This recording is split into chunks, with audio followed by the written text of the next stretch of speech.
Hello, everyone. I am Dr. Carrie Bedient, and this is another episode of the Fertility Docs Uncensored. I am joined here today by my two ravishing and radiant co-hosts, Dr. Abby Eblen from Nashville Fertility Center Hey, everybody. and Dr. Susan Hudson from Texas Fertility Center. Hello, hello. And we are also joined today by Paxton Maeder-York, who is the CEO and founder of Alife. And so we are going to be talking about a lot of the future of robotics and AI in the IVF world and the medical world as it pertains to all of us.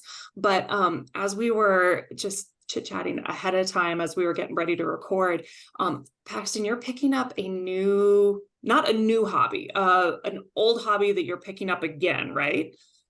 You got it. And thank you so much for having me here. As I understand, we start with some topics that are non-IVF related. And Yes. I am, in fact, starting to play the viola again. The viola is an instrument somewhere between a violin and a cello. I played for many years, was in orchestra in high school. And then when I got to college, I put it down for about 12 years. And I am now starting to play again, which has been really fun. I started about 4 or 5 months ago, and it was crazy how fast it came back. I was never very good, just for the record. So I still am not very good. I just got back to where I was. Of not You weren't being going to very go to Juilliard? good. No, definitely not. But it was amazing. Like after only just a few weeks, I was kind of back to the old level that I was. And it really, I think, was a great example of the neuroplasticity of a young person, that you can kind of, practice an instrument and then never touch it for over a decade. And it comes back within, a few weeks. So it's been very fun. So do you have an instructor, or are you just like picking it up and playing periodically just in your own home, or are you going to try and join a group again? Like do you have bigger designs on this project, or just to pick it up occasionally? I have massive ambitions on this project. No, so I did take a couple virtual lessons, which was really nice. Ah, And since then, I rented an instrument for a few months, and then recently purchased one, cool. another one. And so, but no, I think long term, it's really just something that I like to do. It really felt like a part of me was missing, like a limb was missing. And so picking it back up has been very gratifying in my life. It exercises the brain. Yeah. It really annoys my dog, who has to listen to me practice and preach on the instrument. But no, it's been really rewarding. And maybe someday I'll join, a small, chamber group, or, quartet or something, just for fun. So I had a little dog. I was about to ask, like, what do your neighbors think of your pastime? Well, here in Cambridge, I'm in Massachusetts at the moment. The neighbors don't complain too much, but we'll see how it goes when I move back to New York and I have joining walls with other folks. I'm sure I'll be getting some notes. Don't practice at 2 a.m. I hear is probably a good goal. Yeah, I have a little bit of a similar experience. I played flute even through college, and even took from a Suzuki flute instructor, and really enjoyed it, and was part of a flute wind ensemble when I was in college. It was really fun. And so my daughter, when she was in the 5th grade, she decided to play flute. And I didn't really pressure her, but she decided. So when the time came that we had to buy an instrument, I had never bought an open hole flute, and I always wanted an open hole flute, never got one. So I bought her an open hole flute, but I told her, I said, now, when you graduate from high school, if you're not going to use it, it reverts back to me and I get your open hole flute. So fast forward, she went off to college last year. And so I have my flute stand set up in the next room, and I've kind of fallen off a little bit, but it's kind of hard when you're my age to an old dog to learn new tricks and to get the fingering differently for the open hole. But I've done okay, but it's a little bit frustrating. So I don't know. I may revert back to just my regular flute. But it's fun. I enjoy it.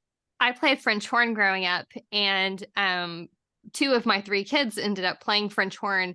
And when my oldest started playing, he was having some trouble doing some things, and I was just like, let me just try this. And I was like, I was amazed that I was remembering all the fingerings and like how to actually make the sounds, because so much of it had to do with your embouchure and everything like that. And I was like, wow, this isn't as heinous as I thought it was going to be. It's fun. It kind of takes you back to the days when you're in orchestra. It is, but just like you said, it's amazing how quickly your body just remembers how to make those different sounds happen with just little tweaks of whether it's your hand position or your finger strength or whatever.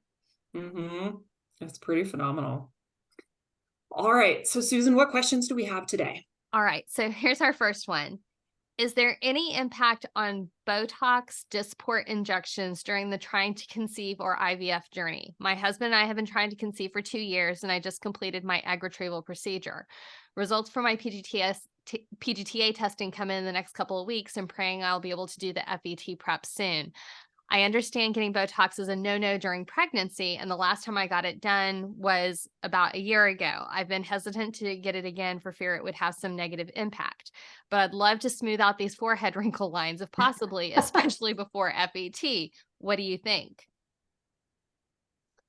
I don't know. What do you guys think? I think if you don't think it's a good idea during pregnancy, it's probably not a good idea when you're trying to get pregnant. So, as much as none of us want to have forehead wrinkle lines, we also want to make sure you have every little success rate possible. And, it's one round of Botox. Save it for after you deliver when you really need to work on those wrinkle lines. Yeah, and you just don't know. If you don't know, then like Susan said, don't do it. So all of those questions are very regular questions for me here in Vegas. And there's really not a whole lot of data about it. The biggest thing that I tell my patients about a ton of stuff is if you have a negative outcome and you're going to think back and go, oh, why did I do whatever it is that you did? Don't do it, because the guilt that you will have is going to cause way more wrinkles than the Botox is going to help you with. And so, I don't, it's a local injection. If you do it now before FET, who knows if it's actually going to make a difference, but because you are asking this question, you will think/know that it makes a difference. And you will never forget that if you have a negative pregnancy test or a miscarriage or whatever. And so it's probably easier to just not do it and to wait.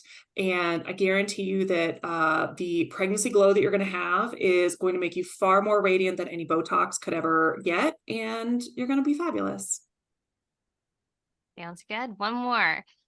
Hi, docs. Thank you so much for all that you share. I'm in the start of my medicated journey to pregnancy after a year and a half of trying. As I consider my options, if medicated cycles don't work, I want to ask, what is the big difference between traditional IVF and transferring a donated embryo? What are differences in cost, success rates, testing needed, and medication prepping? Thanks so much. That could be like a whole That's a whole segment that we could episode, do. right? Yeah. I mean, But we the can big do picture, a concise answer. Yeah, I mean, when you're doing IVF, we have to stimulate your ovaries to produce multiple eggs. You go through a surgical procedure, we test your embryos genetically, and then we transfer the embryo in. When you do a cycle with just a donor embryo, is that what she said? A donated embryo? Donor embryo. Essentially, you're just doing the second part. We don't want to stimulate your ovaries. We don't need to stimulate your ovaries because we're not trying to get eggs out. All we're trying to do is take an embryo and make sure it has a good home to implant in. So essentially, we would treat you with hormones to thicken your lining for about 4 to 6 weeks and transfer the embryo. And so in a sense, you're kind of doing the second part of a whole complete IVF cycle, basically. With respect to success rates, it's highly dependent on the embryo that you're getting. And donor embryos are not necessarily easy to get. If you happen to know someone who can give them to you, if you know a friend of a friend of a friend of a friend, that is actually really helpful, because finding donated embryos can be very, very challenging.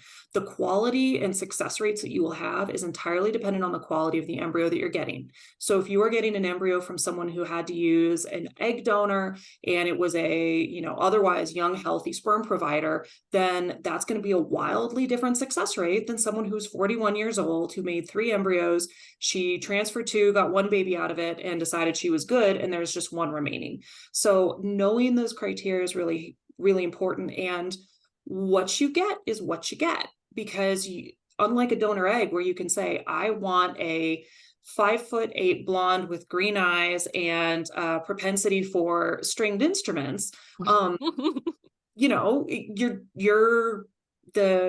the egg and sperm providers of the donated embryo are who they are, and there's really not a whole lot of selection.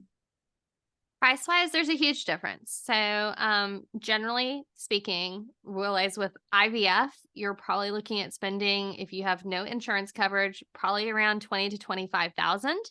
if you're doing an embryo transfer with a donated embryo. So the embryo transfer, I'm going to approximate around $4,000 for an embryo transfer, give or take, depending on region of the country, etc. But you're going to pay for that with your other cycle anyway. The cost of a donated embryo ballpark is approximately somewhere between $1,000 to $3,000 an embryo. Again, depending on where you get your embryo and that type of thing.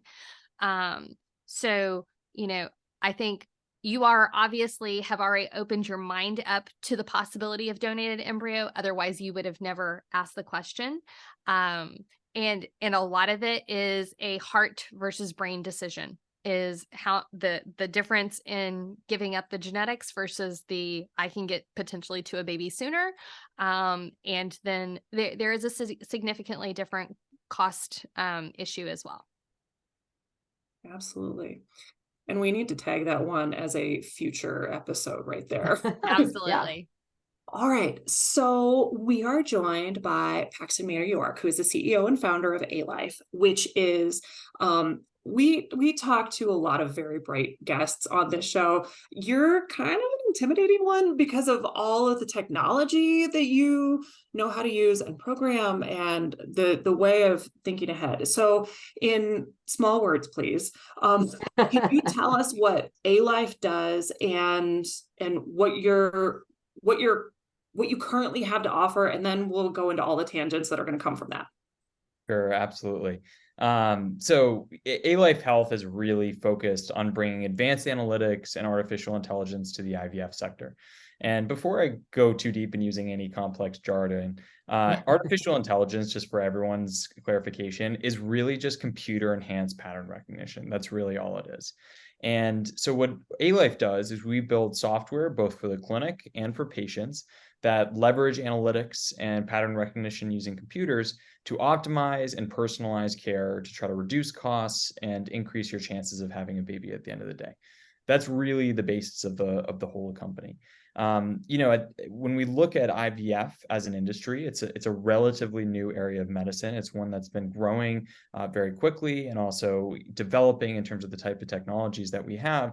And what our team is really focused on is being the technology partner to the industry, leveraging cutting edge analytics and software to really try to supercharge what doctors and patients like yourselves are going through, and how we can bring the best care possible to as many people as possible, since we know that there are lots that need IVF treatment and infertility care. So that's really who we are. In terms of what we build. So there are a number of different components to our ecosystem.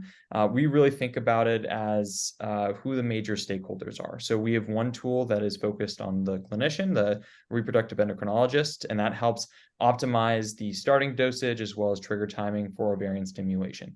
As we talked about earlier, ovarian stimulation is really the first step of the process. It's getting eggs out of the mother.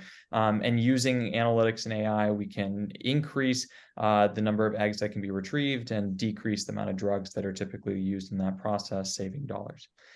We also have tools that help clinic managers maintain quality across multiple practices. We have a tool that digitalizes the embryology workflow so that there's a really clean report and auditing function so that patients can have a printout of all their embryos and really have understanding and transparency around what their options are. And then we just launched a patient app, which is now in the iOS store. And that tool is actually completely free to patients. We had hundreds of conversations with folks, and really what came through was this challenge of staying organized around the appointments, around the medication practices and everything. People using sticky notes and binders and all sorts of stuff. So our team decided to build an app that we hope helps people stay organized. And there's lots of additional functionality that we're going to be layering onto that system. But right now you can download it in the App Store. So what is the app like? If I'm a patient who's got her first appointment scheduled with the REI and I hear about this app and I'm like, oh, I'll just download it. Like how am I going to use that as the patient to make life more organized? Yeah, so right now it's an independent tool where you can put in appointment reminders. If you're at the grocery store and you forget to take your medication, it'll remind you and give you a little notification. It can, take test results. It can track costs across your IVF journey. You can do multiple cycles with it. It's really kind of a one-stop organization tool for anyone going through the program. And then as our clinical products, which are really focused on assisting doctors and embryologists in delivering the best care humanly possible, as those are adopted by clinic, if your clinic happens to be on the Alife ecosystem, then all of your appointments, reminders, medications, ovarian stimulation protocol, all of that gets pushed to the app automatically. So it's really about creating kind of this integrated ecosystem of tools that just makes everything more streamlined, communication more transparent, everyone can stay more organized, and you're having the benefit of having the best opportunity for a successful outcome as possible, because we're pulling best practices from all over the world. So the app itself is not just for people seeking IVF, but all fertility patients. Yeah, anyone going through IVF now, and then long term will be anyone thinking about conceiving in general. But it all, there's analytics that are in there, and one of the things that we found, and we're also working on a tool that will be launched soon, is around just trying to explain to patients their expectations around the IVF attrition rate, how many eggs they can expect, and how that is phenomenal, all the way down to embryos, which we know is a huge problem. So there's a bunch of AI and analytics that we've built into a tool that will create basically a personalized IVF report that we can provide patients, or clinicians can use as kind of a consult tool. So there's a lot going into thinking, how can we improve education and transparency as patients approach the IVF journey. So how do patients have access to that information about attrition, and how does that work? Yeah, so it's going to be an online tool, and my team will probably get mad at me if I talk too much about it. Okay, well, we won't press you too much, but that is going to be an okay. excellent tool. I want to know what the website is, because we talk about that all the time, and I think Carrie was the one, and now I have adopted this with all my patients. When they come through IVF, I say it's like a funnel effect. You start out with this many eggs, this many fertilize, this many develop, and continually, even though I tell everybody the same thing, at least once every couple of months, I have a patient that's just blown away, like, why did I only get 3 blastocysts? Because you're human, that's just what happens. And so that will be really helpful because I engage patients sometimes with Brigham and Women's calculator for women who are trying to freeze eggs, how many eggs they should freeze based on their age and that sort of thing. So that'll be really helpful in office for physicians to utilize. That's great. We really appreciate that. Yeah, of course. So it's exactly, you hit the nail on the head. It's really a much more integrated and expansive version of the Brigham and Women calculator, which is just here in Boston. And that's right. It's leveraging hundreds of thousands of historical patients to create these kind of success profiles, and tell you what your chances of success are after multiple cycles, and how many eggs you can expect per retrieval, and how you fit within your age distribution, your AMH distribution, and what happens if you wait. There are all sorts of kind of levers and tools in there just to make sure that patients have as much clarity as that you possibly can before going into the procedure. How predictive is it? Just because you were talking about like the future, and I have, there's always that patient that pops in our head whenever we have guests. And how predictive is it for that young woman who has lab tests that shows she has diminished ovarian reserve, but it was one of those, like, we just, they came in to get things checked out, and it's like, oh, your FSH is 12 and you're 24. Like, this doesn't match up, but unfortunately it's what it is. How predictive is your algorithms in that type of situation?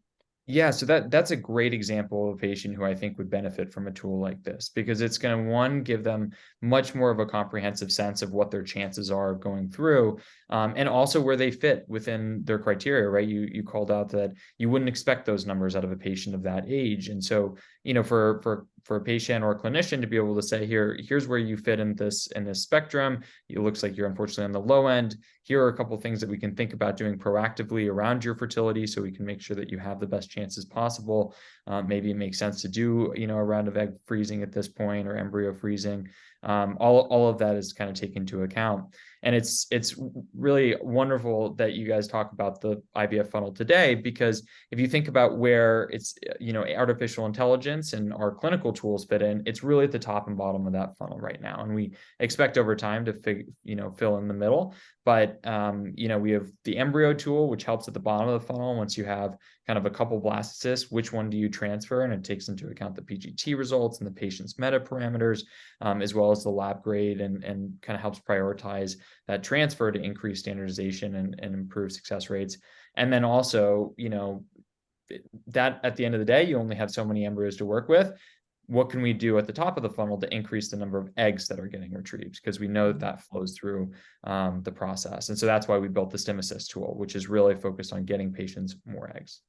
So Paxton, where do you get that data? Because I know there's a lot you can get from SART information, but you don't get a lot of the nitty-gritty details about how many eggs they had. And so I'm just curious, because in order to analyze data, you've got to have data. And where do you get that data? Great question. So with anything in artificial intelligence or analytics, it's you have to have a data set that you're working off of, and not just a data set. It needs to be a very large, very heterogeneous, and unbiased data set, and those are really important criteria. We've spent an enormous amount of time building a data set through partnerships with many of the biggest clinics and a ton of clinics across the country, and now we're doing it internationally as well. And the way to think about what the software does is we're really talking about bringing the best practices from all over the place to wherever that patient is. So if there happened to be a patient being seen, in Las Vegas, for example, and there was a similar patient like that seen in either in Norway or in, Eastern Florida, for example, being able to have software that instantaneously brings those patient records and provides a recommendation at your fingertips, so that okay, wow, we've seen patients like this as an industry before. There are a couple of things that have worked best in the past, and I'm going to integrate that into as a factor as I'm making my clinical decision making. And so, what we've done is we've built this huge data set through these partnerships. It's incredibly heterogeneous, from socioeconomic standards to diagnosis standards, which is obviously super important, and ethnicity. It's representative of the United States, nearly 1-to-1, which is so important. That's amazing. Yeah. Yeah, That's great. it's super important. We also know there's a lot of health inequity and unfortunate disparities between different types of patient populations. And so there's a lot of really cool stuff we can do with data science to kind of pull out interesting correlations and provide that back to the clinician. So it all stems from that. And then the last thing I'll say is our systems are constantly tracking and structuring new data. So one of the challenges is that a lot of the data in this industry is somewhat unstructured and hard to get, which took us a long time to kind of accumulate enough. But over time, the algorithms will get better and better as they see more and more patients. So whenever I hear this type of thing, I kind of think of it being more useful for experienced physicians in the cases of it didn't work and it should have, or things just don't match up. Is that where you really kind of focus it? Because I mean, if I have kind of a quote normal patient, all of us are pretty darn good at what we do, otherwise we wouldn't be sitting here today. How do you see it? I mean, outside of the realm of maybe physician extenders and things like that, but say the three of us were to use something, how do people use this in their practices to help improve their patient care? Yeah, it's a great question. And I think, whenever introducing new technology, my background is also in robotic surgery. I worked in many years on surgical robotic platforms for lung cancer. And similarly, in that sector, anytime you're introducing a new piece of medical technology, there's always that question of, is this going to make me better? I've got a lot of experience in space, is there, and I think it's the proof is in the data, right? And seeing how, following the recommendations versus not impact patient outcomes. We've given the tool and have customers and partners that are using it that are extremely experienced doctors with 30 plus years of experience. And what's been really exciting is that as they use the tool, they kind of trust it more and more over time, and then they see significant changes in terms of their starting dose. Their average starting dose drops by 100 IUs typically. Wow, that's interesting. And their average M2 egg yield goes up by 1.5 M2s. And these are folks that have been practicing for a long time. I do think that there are a couple things that for maybe the more skeptical docs, there's automatic kind of benefits to it. One, obviously, as you mentioned, physician extenders, APPs, more recent fellows who just want a second opinion. We know that a lot of doctors, not on every case, but in some cases, the procedure timing decision is a big one where maybe you occasionally get a second opinion, and there we provide a lot of benefit.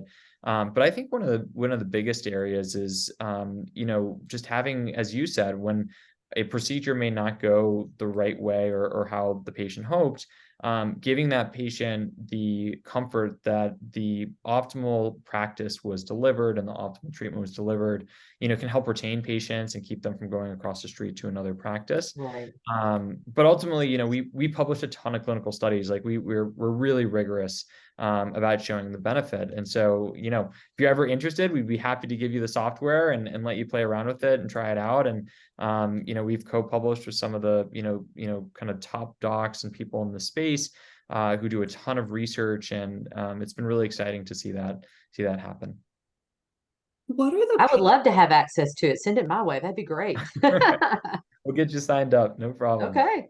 what are the pain points in it? Like, where are the spots where you're like, oh my gosh, this is the next on my list. Like, if I could just snap my fingers, I would change this, fix it, enhance it, whatever it may be. Like, what are the top 2 or 3 things that you're like, all right, this is not optimal yet. This really annoys people, doesn't work, whatever, and this is where we're going to work on.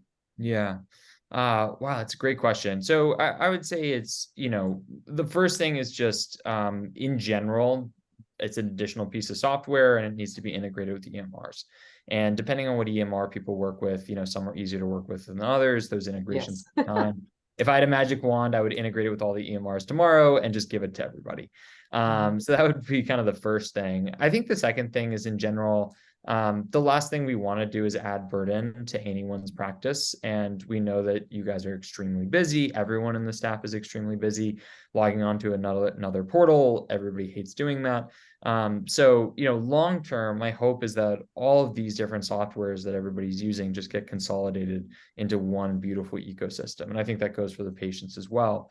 And that's part of kind of the Alife dream, right? Is we've seen a lot of point solutions. They kind of integrate with each other, but long term, we should just have one beautiful tech stack, right? Like kind of like Google Suite, where you have Gmail and GCal, Google Drive and Google Docs and all those things. It'd be nice just to have one thing for IVF. So when it's giving its recommendations, is it giving what I would consider like mainstream recommendations? Like, this is how much gonadotropins you should use, or is it adding in things like, should you add in oral medication? Should you add in growth hormone? Should this be the person who goes to a reproductive immunologist? The things that aren't outside of kind of necessarily our everyday. I mean, a lot of these things we do, but like, where does it go? Well, long term, would love to partner with you on those edge cases and build those in. We certainly have had a lot of conversations about, more complex recommendations. One thing I want to just be super clear about is this tool is not, replacing clinical judgment. It's not giving you guys the answer. What it's doing is it's looking from a huge database and providing, for starting dose, for example, a dose response curve, and allows you guys to see the trade-offs based on similar patients, what the recommendation might be. And, typically there's an optimal dose because many patients, as you'd expect, look like inverse parabolas with kind of peak outcome based or it's on not always better. Exactly, which is, it can be surprising, but that's certainly the case. We find that there's an optimal starting dose. I think over time we'll continue to expand. We just added a bunch of cool new functionality to it, like lead follicle measurements, and we can now forecast 2-3 days out the E2 levels as well as the M2 yield.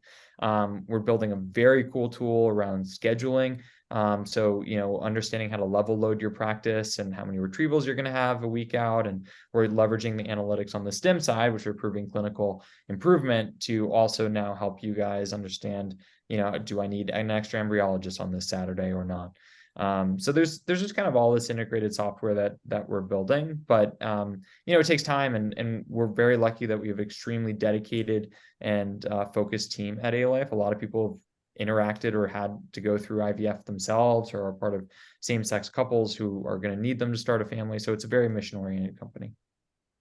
So can you tell us just a little bit, changing gears, a little bit about what capabilities you have in the IVF lab? Just, briefly, I know there's a lot of details. And then where you see it going in the future. What's your next goal?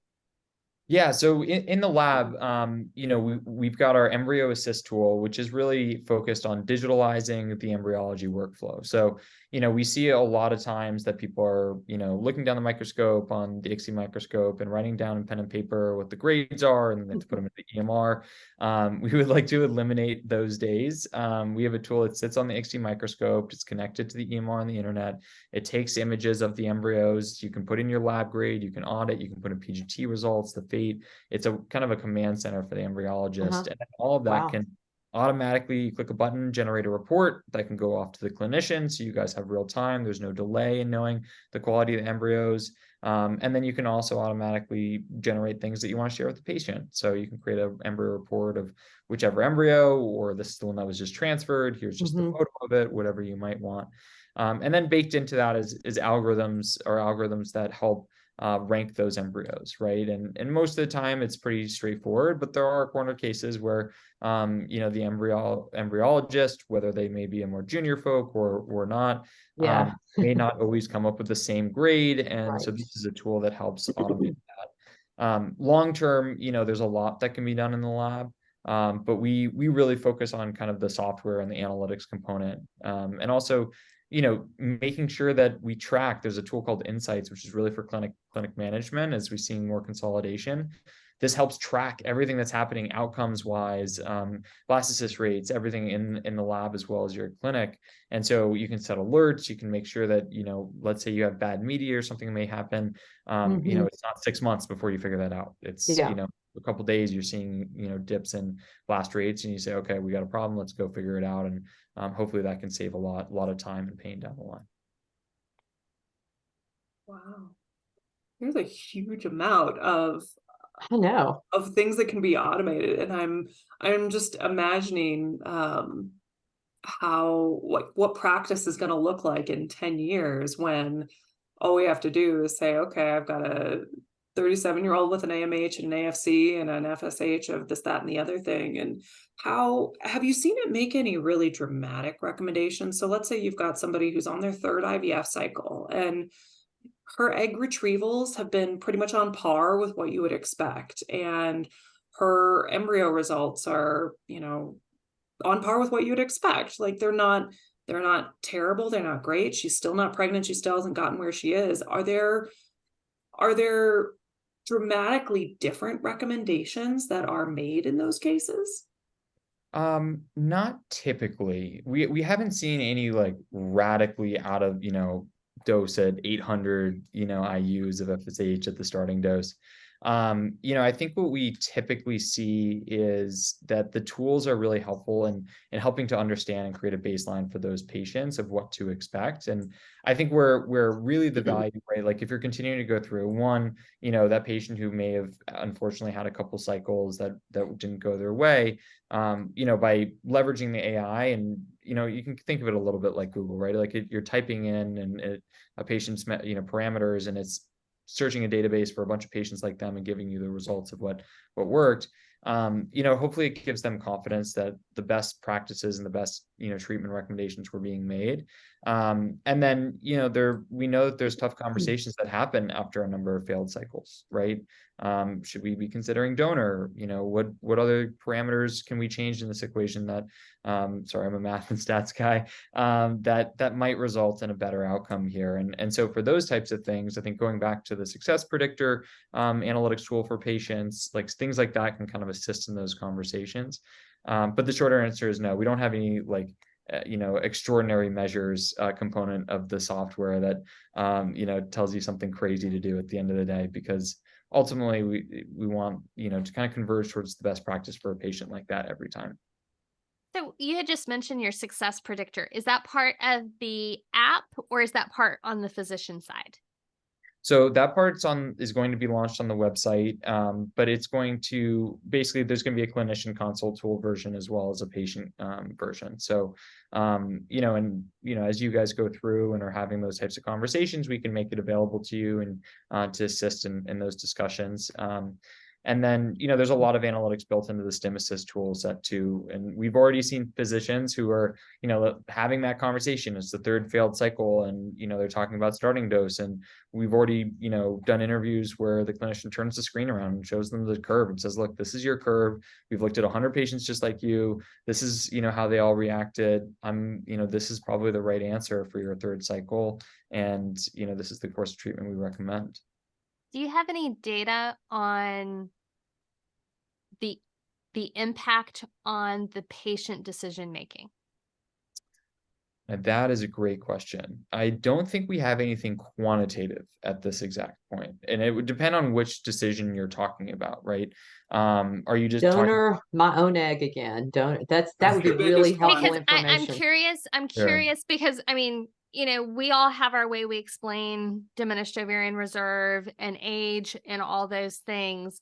And it would be really helpful, both from our standpoint as well as the patient standpoint, knowing if we present that information in conjunction with your information, like how often that would potentially make a difference in a patient decision-making process.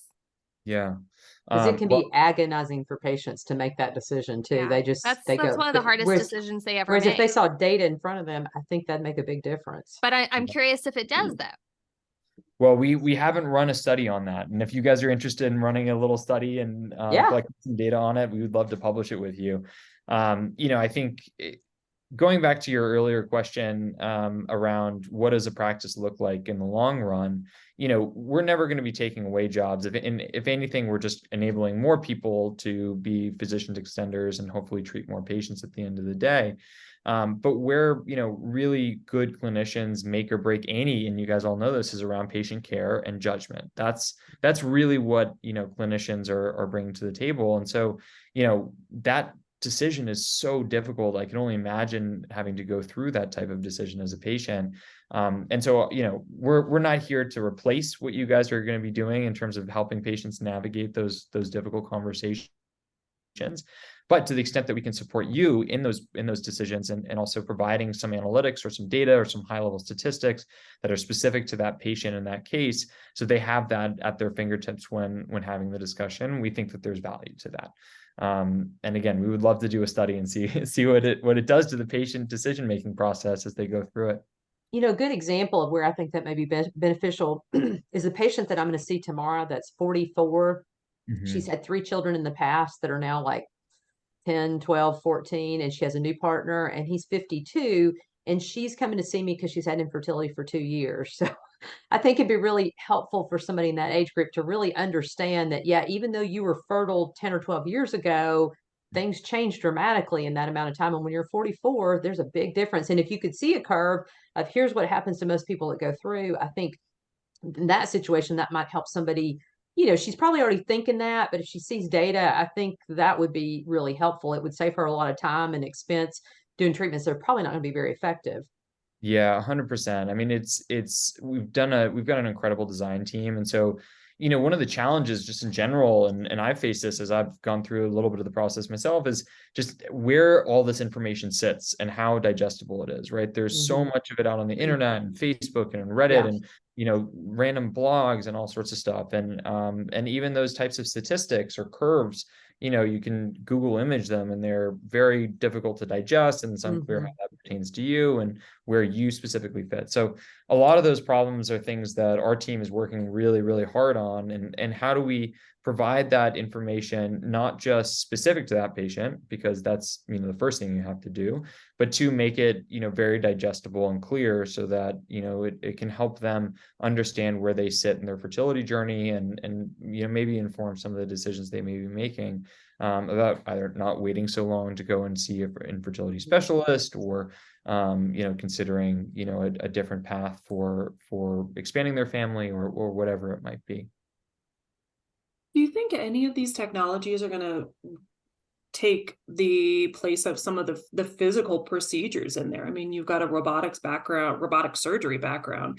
Is there any way to take these and do ICSI or do the biopsy or those types of things to remove the human element from it?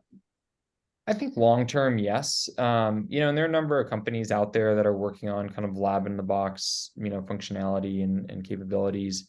Robotics definitely will have a place. I think there is some level of automation that we can expect. I mean, we've seen enormous amounts of automation in other types of industries, and I would be very hesitant to compare IVF to biotech or larger traditional biological manufacturing. There are some things happening in cellular engineering and robotics that are pretty interesting that might be able to be brought over. But sure, I think long term there's some things that where automation and robotics can make a difference in terms of standardization and just quality control and making sure. But at least from a lot of the labs I've visited, I think people are extremely diligent. The lab technician staff work really, really hard. And so the bigger question, I think, is how do we continue to expand the availability of these services to more and more folks, right? We know we're just scratching the surface of how many people need IVF, and that's only growing as we see sperm counts declining, as we see the LGBTQ plus community growing, as we see average, first child birth rate, birth age increasing. All of those trends are pushing more and more patient demand on this sector. And when we only have 46, 47 fellowships in the country, that we just have a huge supply and demand imbalance. And so that's where I think automation, analytics, AI, things like this technology can really help us bridge that gap, and hopefully, supercharge the quality of care and the amount of care that can be delivered by the current system.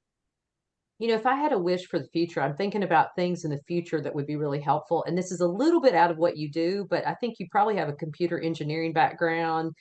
I wish somebody could develop a program for our computers that could tell us where the egg is, because patients just don't get the concept that we put a needle in this fluid-filled sac, and why didn't the egg come out? Why didn't you get the egg? Well, I don't know. It's one cell big and I can't see it. So I don't know if it needs to be some sort of tracer program to figure out where there's more blood flow in a certain area, and therefore you'd assume that that's where the egg is, or if it would be some sort of dye you inject, which would be out of your realm, but dye you inject that magnifies the egg or makes it look a different color. That's something we could really use. So if you're looking for new ideas, that would be something we could really use. All right.